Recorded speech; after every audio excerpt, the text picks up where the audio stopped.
Assalamualaikum warahmatullahi wabarakatuh. Kami dari kelompok 10 akan menjelaskan tentang materi multi-level marketing perspektif Islam. Izinkan saya untuk memperkenalkan anggota kelompok kami. Yang pertama, Handika Wahyu Pratama. Yang kedua, saya sendiri Firda Rahmawati. Dan yang ketiga, Selvia Diarosa. Materi yang pertama adalah pengertian multi-level marketing. Yang kedua, menjelaskan multi-level marketing dalam perspektif syariah. Materi pertama akan saya jelaskan. Pengertian MLM atau multi-level marketing. Istilah lain yang sering digunakan dalam bisnis MLM ini adalah pemasaran network marketing atau pemasaran jaringan. Seperti apakah itu? Mari kita mulai. MLM atau multi-level marketing adalah salah satu pemasaran yang memanfaatkan pelanggan sebagai suatu jaringan distribusi. Jika diambil dari kata asalnya, multi yang memiliki arti banyak, level yang memiliki arti tingkatan atau berjenjang, dan marketing adalah pemasaran. Sehingga multi-level marketing adalah sistem pemasaran yang berjenjang dan banyak. Nah, jadi MLM atau multi-level marketing adalah suatu sistem pemasaran yang digunakan dengan cara memberikan bonus para konsumen kepada pelanggannya untuk terlibat langsung sebagai distributor atau penjual produk yang bisa meraih keuntungan pada garis kemitraannya tersebut. Selanjutnya yaitu berkaitan tentang multi-level marketing menurut perspektif syariah. Nah, di sini para ulama ini berbeda pendapat, ada yang menyatakan haram, ada yang menyatakan halal. Nah, para ulama yang menyatakan haram ini mempunyai alasan-alasan tertentu. Nah, alasan yang pertama yaitu dalam transaksi multi-level marketing, seorang anggota ini mempunyai dua kedudukan. Nah, kedudukan yang pertama yaitu sebagai pembeli produk. Nah, ketika seorang anggota ini membeli produk secara langsung kepada distributor atau istilahnya pabriknya, maka dia akan mendapatkan bonus. Yang kedua itu sebagai maklar, karena selain membeli produk tersebut, seorang anggota dia harus berusaha untuk merekrut anggota baru. Nah, pada setiap perekrutan ini dia akan mendapatkan berupa bonus. Nah, dalam hal ini terjadi suatu hukum, yaitu satu akad yang menghasilkan dua akad sekaligus.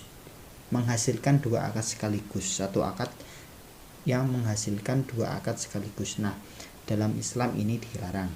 Alasan kedua, dalam multi level marketing ini ada yang namanya maklar berantai, yaitu suatu transaksi yang mana pihak pertama ini mempertemukan atau menjual produknya, mempertemukan dengan pembelinya. Istilahnya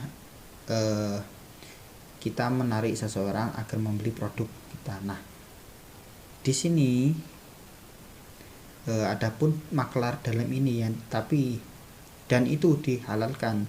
Tapi maklar dalam multi level marketing ini bukan untuk memasarkan produk, tetapi memasarkan komisi.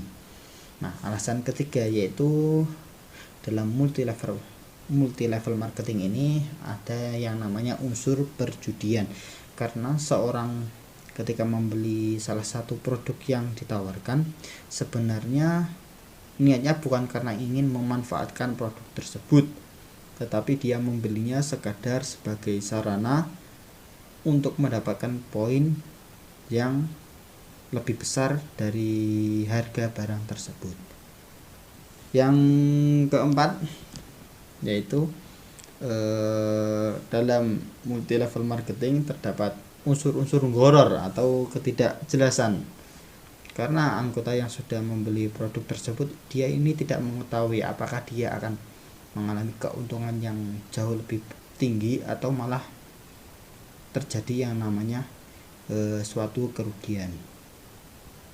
Alasan yang kelima yaitu Dalam multi level marketing ini terjadi sesuatu atau terdapat hal-hal yang bertentangan dengan kaidah umum jual beli, seperti kaidah al-ghummu bil ghummi, yaitu di mana bahwa keuntungan itu sesuai dengan tenaga yang dikeluarkan atau risiko yang dihadapkan. Nah, di dalam multi level marketing ini, seseorang yang berusaha keras atau bekerja keras memasarkan produknya, tetapi keuntungannya ini lebih besar milik yang level di atasnya. Jadi yang level rendah ini, anggota yang level rendah ini tidak mendapatkan keuntungan yang lebih tinggi, tetapi jauh lebih rendah. Nah, jadi itu alasan yang kelima. Kemudian alasan yang keenam, yaitu menyatakan bahwa sebagai ulama menyatakan bahwa transaksi dengan sistem multi level marketing mengandung riba fadl, karena anggotanya membayar sejumlah kecil dari hartanya untuk mendapatkan jumlah yang lebih besar darinya, seakan-akan ia menukarkan uang dengan jumlah yang berbeda. Misalnya ia membayar ini 5.000, kemudian ia mendapatkan bayaran yang lebih tinggi, mungkin seperti itu. Selanjutnya, ulama yang menghalalkan, pendapat yang menghalalkan akan dilanjutkan oleh teman saya. Materi selanjutnya adalah pendapat yang menghalalkan. Majelis Ulama Indonesia melalui Dewan Syariahnya menghalalkan bisnis multi-level marketing berdasarkan fatwa DSN MUI mengenai MLM syariah yang dikeluarkan oleh Dewan Syariah Nasional pada tahun 2009. Praktik PLBS atau penjualan langsung berjenjang syariah wajib memenuhi ketentuan-ketentuan sebagai berikut. A. Adanya objek transaksi real yang diperjualbelikan berupa barang atau produk jasa. B. Barang atau produk jasa yang diperdagangkan bukan sesuatu yang diharamkan dan atau yang dipergunakan untuk sesuatu yang haram. C. Transaksi dalam perdagangan tersebut tidak mengandung unsur haram, masyir, riba, darar, zulm, maksiat. D. Tidak ada kenaikan harga atau biaya yang berlebihan, sehingga merugikan konsumen karena tidak sepadan dengan kualitas atau manfaat yang diperoleh. E. Komisi yang diberikan oleh perusahaan kepada anggota baik besaran maupun bentuknya harus berdasarkan pada prestasi kerja nyata yang terkait langsung dengan volume atau nilai hasil penjualan barang atau produk jasa dan harus menjadi pendapatan utama mitra usaha pada PLBSS. Yang F, bonus yang diberikan oleh perusahaan kepada anggota mitra usaha harus jelas jumlahnya ketika dilakukan transaksi akad sesuai dengan target penjualan barang dan atau produk jasa yang ditetapkan oleh perusahaan. Yang G, tidak boleh ada komisi atau bonus secara pasif yang diperoleh secara reguler tanpa melakukan pembinaan dan atau penjualan barang dan atau jasa. H. Pemberian komisi atau bonus oleh perusahaan kepada anggota mitra usaha tidak menimbulkan ihram. I.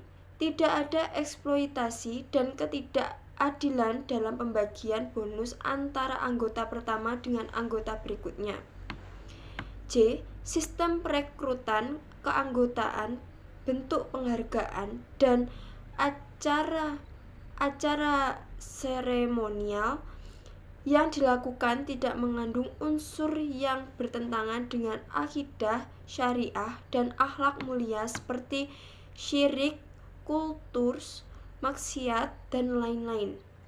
K. Setiap mitra usaha yang melakukan perekrutan keanggotaan kewajiban melakukan pembinaan dan pengawas kepada anggota yang direkrut tersebut.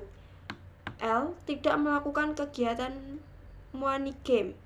Baik, itulah materi yang dapat kami sampaikan. Kurang lebihnya mohon maaf. Wassalamualaikum warahmatullahi wabarakatuh.